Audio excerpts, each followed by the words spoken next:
Hello, everyone. It's Friday, the 15th of February, 2019. Well, this morning, President Trump made it official. He signed, or is signing, the bill from the Joint Conference Group. But he also announced that he's going forward with the emergency powers play. Now, guys, I don't know what to do. I don't know what to do to get more of you interested, to get more people trying to help and support us. I don't know. I know it's a failure on my part. But you have to know I'm bound by telling you things that either I know are going to come or telling you it's a guess.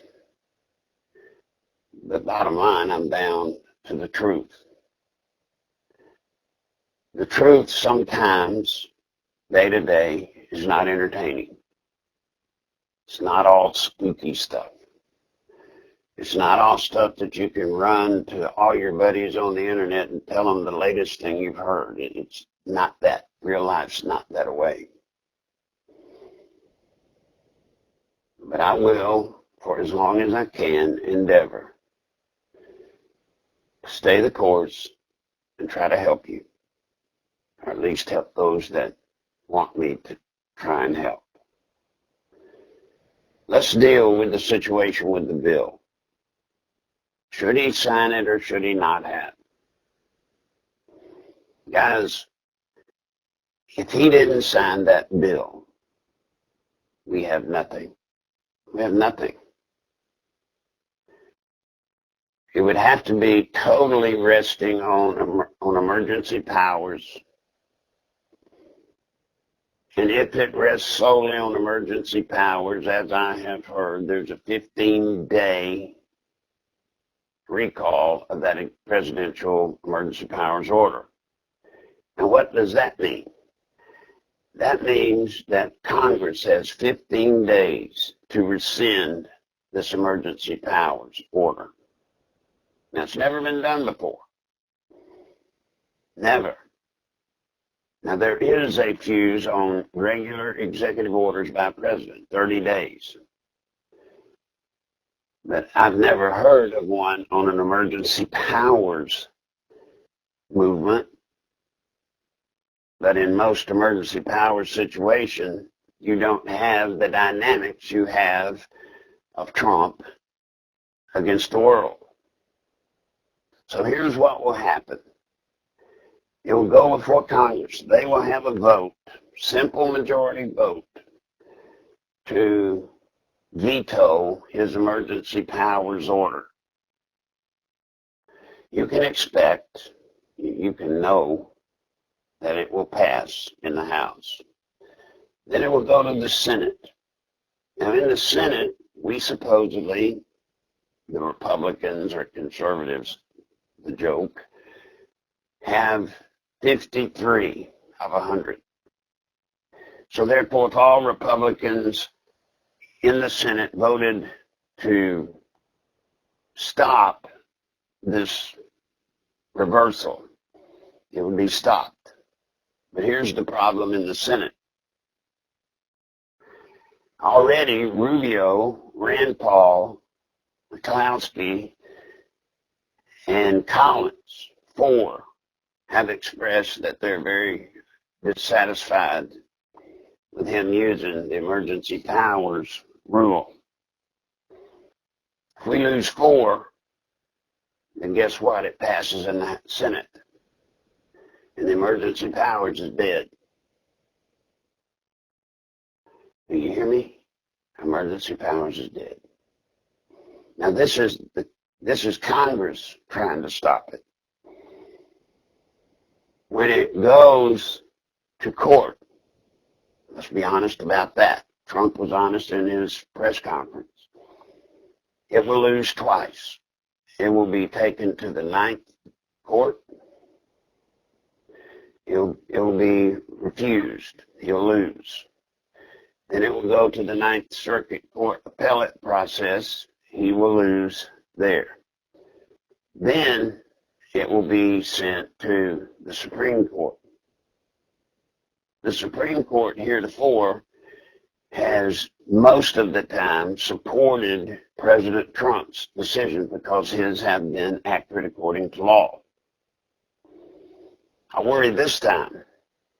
This time I worry because when it goes to the Supreme Court, you always have the wild card of Roberts, Chief Justice Roberts.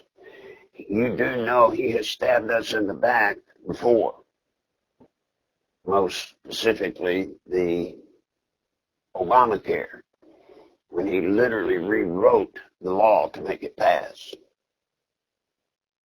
But you got another problem. You got Kavanaugh, a new voice on the Supreme Court. Although he was appointed by Trump,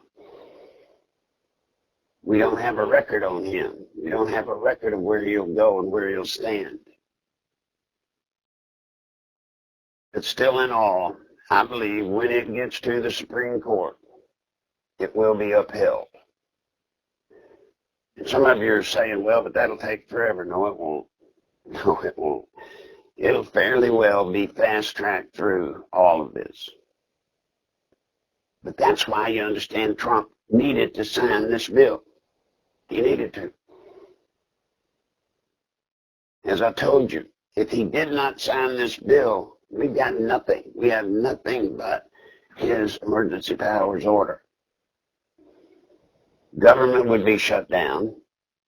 Everything else would just be up in the air. It would be a constant bludgeoning every day by the media, which is going to get anyway, but it would be worse. And we'd have nothing. And then we have the risk that I'm telling you about with emergency powers. Will it be upheld in Congress? And will it be upheld in the Supreme Court? By signing the bill, he at least has virtually $1.4 billion to proceed on building the wall. He also has other things in it, some bad, granted, but he has other things in it that protect us. So to me, there is no downside to him signing that bill. Now, I know some of you are saying, well, but there's all these dirty little tricks in there where maybe local officials might be able to block this, that, or the other. Trust me on that. When it gets into the application of that bill, if there are things that go against President Trump and his wishes and what he's planning to do to protect our nation, I assure you he can address each and every one of them and shut them down. And he will. We just need all of us. We need all of us to understand we elected Trump. Thus far, President Trump has done or given everything he's had to try to do everything he's said. Unlike anybody we've ever elected in office before, this man has stuck to his guns, stuck to his word, and I believe he will continue to do so. We have to trust in him. Do you hear me? We've got to trust in him. For that reason, I say we must support President Trump. We must let him know that we're here and that we're standing behind him. Then there's the issue of him declaring a national emergency. Now, guys, I'm going to tell you something I probably shouldn't tell you. But you'll notice when Trump's describing the need for calling it a national emergency, he says, look at the amount of drugs coming through on our southern border. Look at the human trafficking coming through on our southern border. Then he mentions, look at the gangs coming through on our southern border. And that we're trying, and we have to have our country protect itself from these things. But you'll notice he does not speak of potential people coming across the border with nefarious reasons, for nefarious reasons. such as terrorists, such as possibly what we've discussed here, which is an actual invasionary force, the domino theory, coming to life. He doesn't mention that. Do you know why? If he did, he runs the risk of starting a panic throughout this country. So he just can't. He just can't bring that stuff up very easily. I'm not saying he won't, but to present, he's got to be careful. So there's all kinds of things that Trump has to deal with that we probably don't even know. There's things that he knows, obviously, that we don't. We've got to trust him.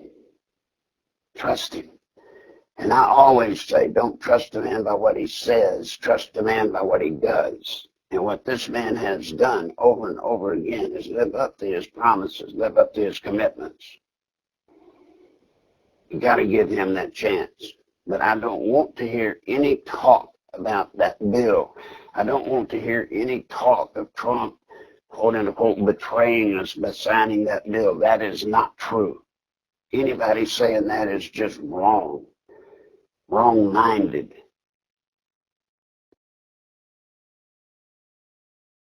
But all of this together, especially with Pelosi making her threat, that if he uses this emergency powers when a Democrat becomes president, you better look out.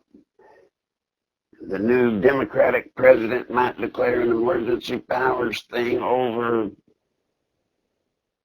this Green Deal, or even worse yet, over firearms. Guys, that's there whether Trump does this or not. Don't you see? Do you think that a Democrat today, even if Trump withheld doing this presidential emergency powers, do you think today that if a Democrat gets elected in 2020, anything would stop them? If they chose to do it, if it's time to do it, do you think anything would stop them from using emergency powers to get rid of guns? No, they'd do it in a heartbeat if that's what they choose to do, if that's part of their takeover plan. No. That's wrong. But I'll tell you, this should put to every one of you the urgency I've tried to pass on to you about the election in 2020. Do you not see now? Can't you please see the importance of the election in 2020? Guys, if a Democrat wins in 2020, your country, as you know it, is over. It's over.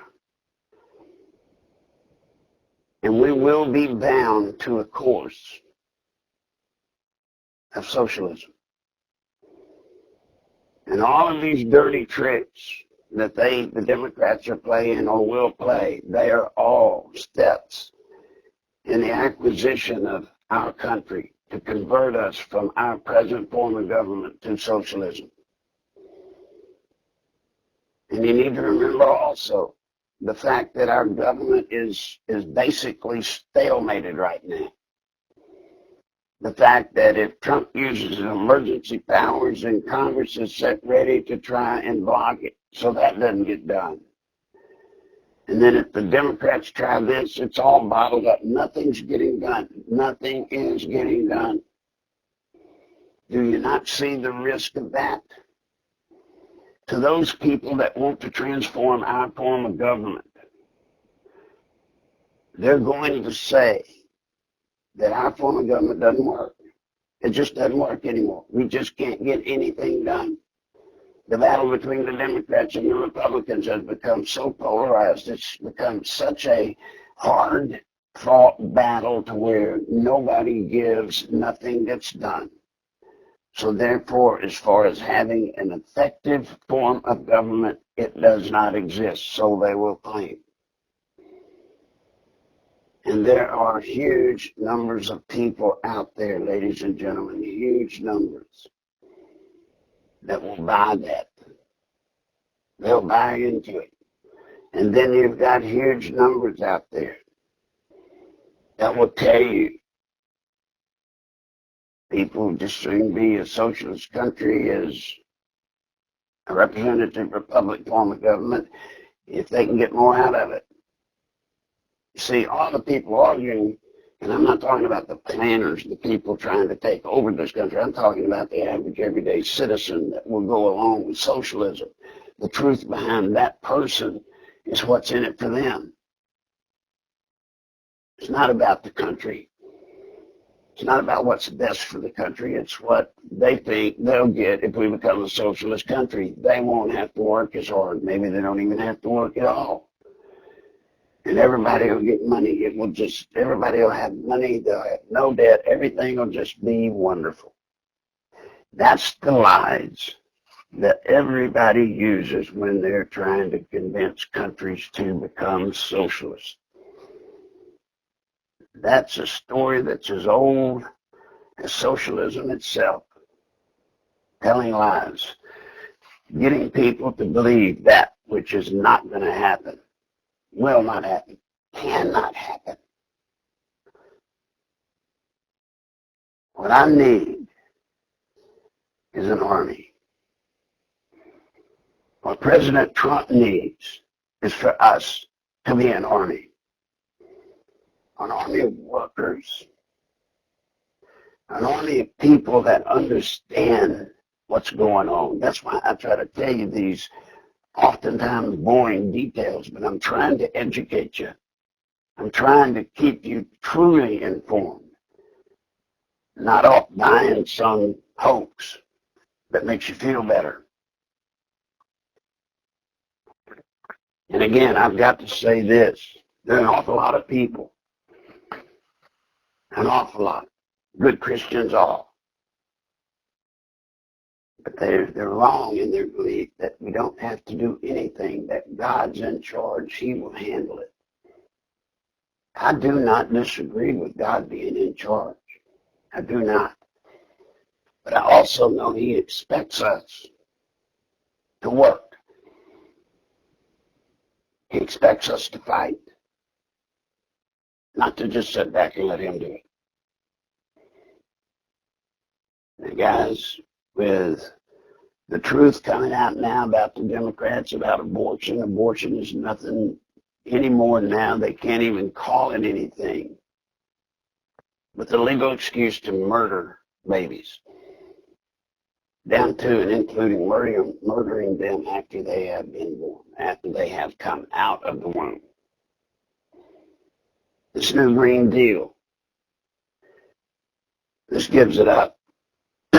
They want to, now, in the name of building railroad or whatever they think to replace the automobile and airplanes, they make it look good, like, well, why do we need those? Those are bad things. We just need to get rid of them and replace them with fast trains or whatever. That's a lie. They don't care about replacing them with anything. You know what that's all about, this new Green Deal? Maybe not from that Cortez woman, because I don't think she had enough sense to even know what she's doing. But to the older heads that have bought into it, seemingly, the older politicians, let me tell you what they know. They know if this dream of hers can be picked up on by enough people, that the part of this dream that they so must have is control of your money. Your money.